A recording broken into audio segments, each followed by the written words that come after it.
A ideia de atração sempre exerceu um fascínio profundo sobre a humanidade.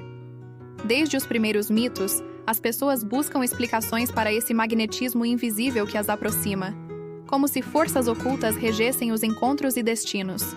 No entanto, sob o olhar da psicologia analítica de Carl Gustav Jung, esse fenômeno ganha uma camada mais complexa e reveladora. Para ele, aquilo que chamamos de atração, muitas vezes é menos sobre o outro e mais sobre nós mesmos.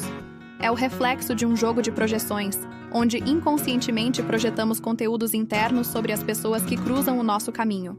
Essa visão rompe a ilusão romântica de que a atração é apenas destino ou química misteriosa. Jung nos alerta que por trás do encanto inicial, há sempre uma dança entre a consciência e o inconsciente, entre aquilo que vemos e aquilo que não reconhecemos em nós. Ao compreender isso, começamos a enxergar que muito do que acreditamos ser inevitável na atração é, na verdade, um chamado para mergulhar mais fundo em nosso próprio mundo interior. Neste roteiro, vamos explorar a fundo o que Jung chamaria de ilusão da atração, percorrendo os conceitos de projeção, sombra, arquétipos, ânima e ânimos, e os riscos e potenciais que emergem quando nos deixamos seduzir por esse espelho psicológico. Serão 8 grandes blocos de reflexão, cada um trazendo camadas mais profundas sobre como a atração, longe de ser um acaso mágico, é um fenômeno que pode nos conduzir tanto à perdição quanto ao autoconhecimento. Quando Jung falava sobre os encontros humanos, ele frequentemente lembrava que o outro não é apenas um indivíduo externo, mas também um espelho vivo das partes que habitam dentro de nós. A atração, nesse sentido, é muitas vezes a linguagem simbólica através da qual o inconsciente se comunica. Aquela sensação súbita de encantamento pode não ser sobre a pessoa em si, mas sobre aquilo que ela desperta em nós. É o inconsciente dizendo: aqui está algo que você ainda não reconheceu em si mesmo. Essa compreensão desmonta a ideia de que a atração é puramente mágica ou predestinada. Embora haja fatores biológicos e sociais envolvidos, o que Jung traz é a noção de que a psique projeta conteúdos reprimidos ou não integrados sobre o outro. Essa projeção cria uma aura de mistério e fascínio, mas que, em última instância, é mais sobre a nossa própria mente do que sobre quem temos diante dos olhos. A ilusão da atração nasce justamente dessa confusão entre o que pertence a nós e o que pertence ao outro. É por isso que muitas relações intensas começam com um brilho quase hipnótico e, com o tempo, desmoronam sob o peso da realidade. Quando a projeção se desfaz e enxergamos a pessoa como ela realmente é, muitas vezes nos perguntamos: o que eu vi nela? Esse momento é o despertar do encanto, e pode ser doloroso, mas também libertador. Pois quando a ilusão se quebra, abre-se a oportunidade de reconhecer e integrar aquilo que até então estava escondido em nosso interior. A projeção é um conceito central na psicologia junguiana.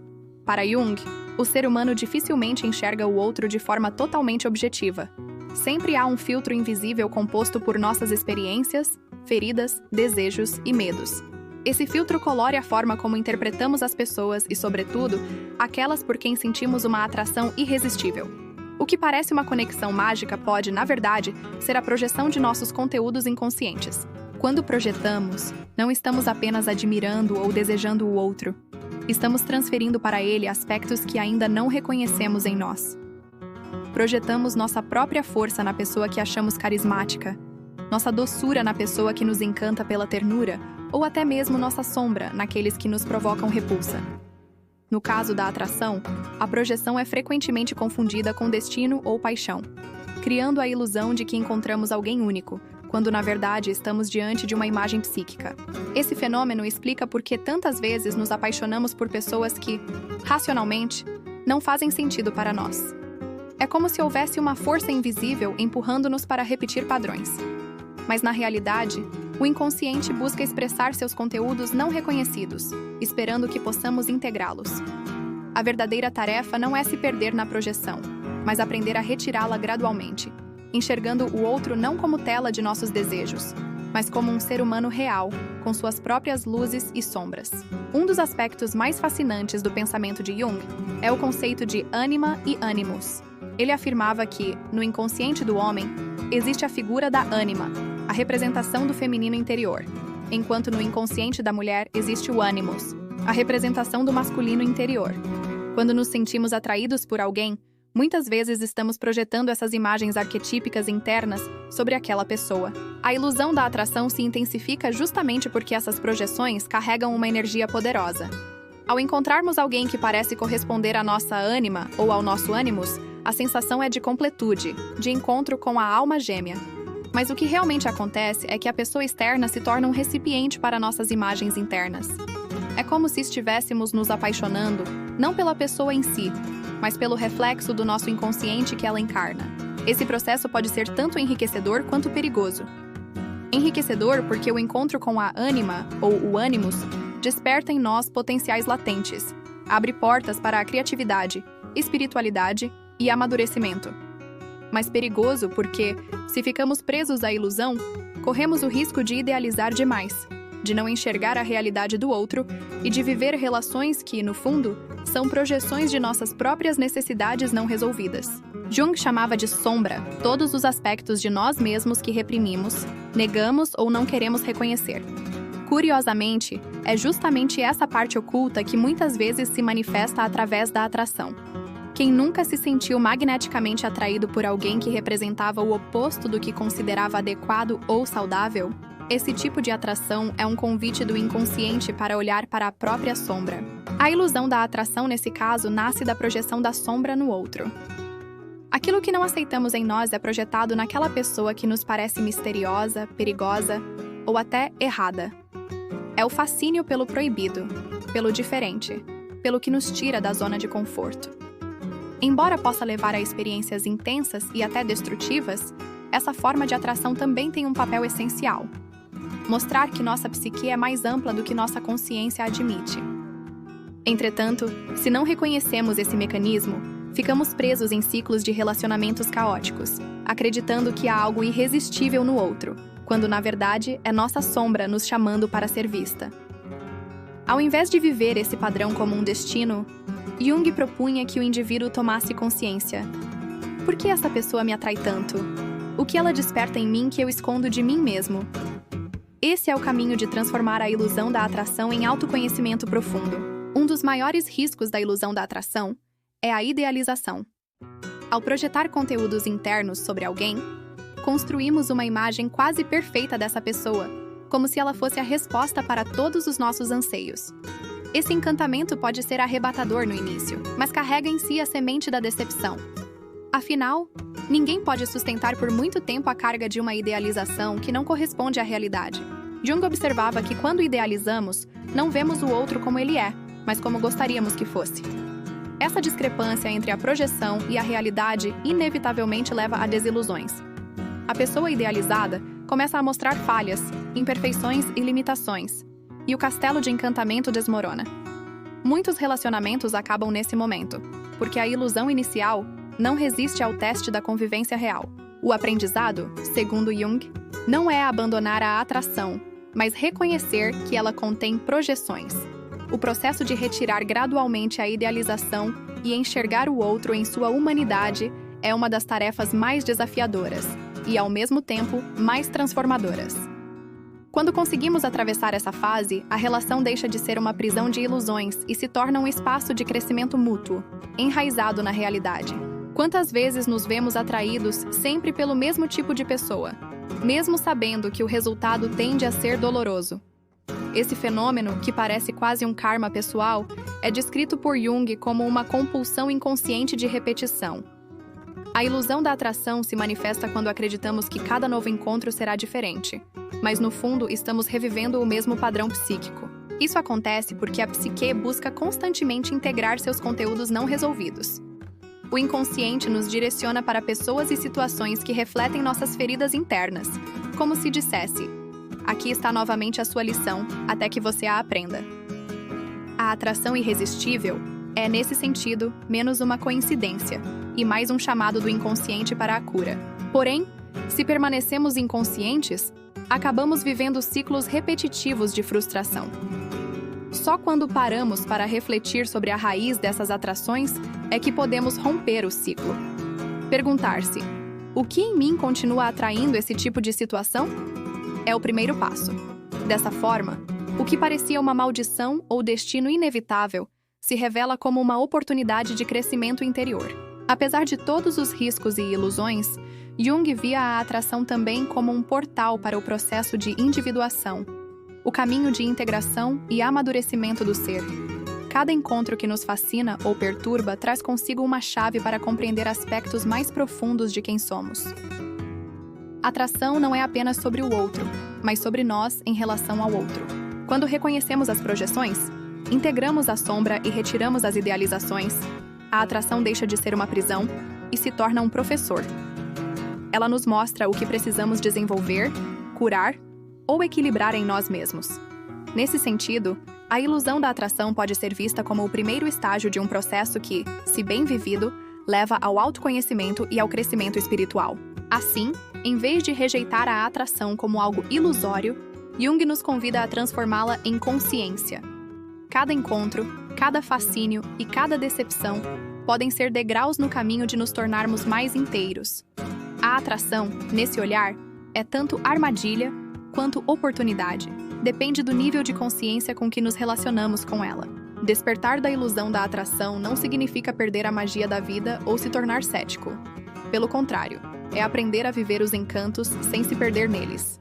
É reconhecer que, por trás da chama que acende entre duas pessoas, existe uma dança psicológica de projeções, sombras e arquétipos.